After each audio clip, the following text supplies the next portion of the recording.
I was speaking in a place in England a few years ago, and I was there for a few nights and days. Denise was there with me. And on the last Sunday morning, we'd had meetings like throughout the week, and then Friday and Saturday, and Sunday morning was the end of our time there.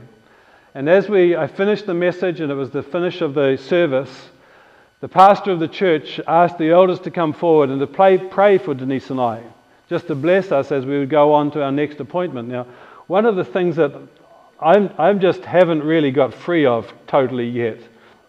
I kind of grew up in a country that's very sparsely populated.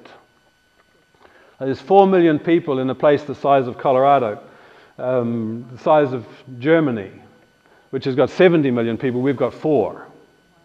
And so in a place, if you look at the population of New Zealand, it's like taking everybody out of the United Kingdom, England, Ireland, Scotland and Wales, taking everybody out of that and just leaving the population of Birmingham there.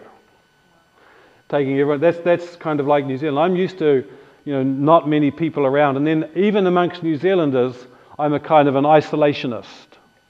So I like to be away from and alone. So when people come to pray for me, it's one of my silent kind of dreads, if you like. Then people come all close around and lay hands on me. It's kind of starts to get a bit touchy for me. It's a bit claustrophobic. And so as they came up to stand around me and pray for me, about 12 of them, I didn't close my eyes until I knew where everybody was standing, just because I get a bit claustrophobic about that. And so as they were all settling down, they all had their hands laid on Denise and I, and standing in a circle very close to us. I was just getting ready to think, okay, now everybody's settled, I can close my eyes and just open my heart to receive their prayers and their blessing. Just before I closed my eyes, I noticed at the back of the church, a strong-looking man, probably in his 50s, got up and began to move through the aisle, through the seats towards the aisle. And so as he was moving, I thought, well, I won't close my eyes until I see what he's doing.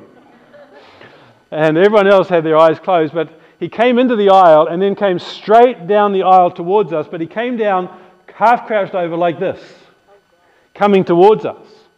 And so I'm definitely not closing my eyes now until I see what he's doing. He was a bald man. He came right up to us, elbowed his way between the elders of the church, came right up to me, put his head against my stomach, grabbed me by the hips, and began twisting his head like this against my stomach as he yelled.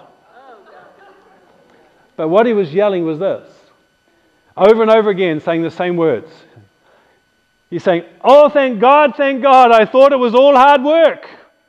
Oh, thank God, I thought it was all hard work. Because for him, Christianity had become hard work. I find for many Christians, Christianity has become hard work. And yet Jesus says, my yoke is easy and my burden is light.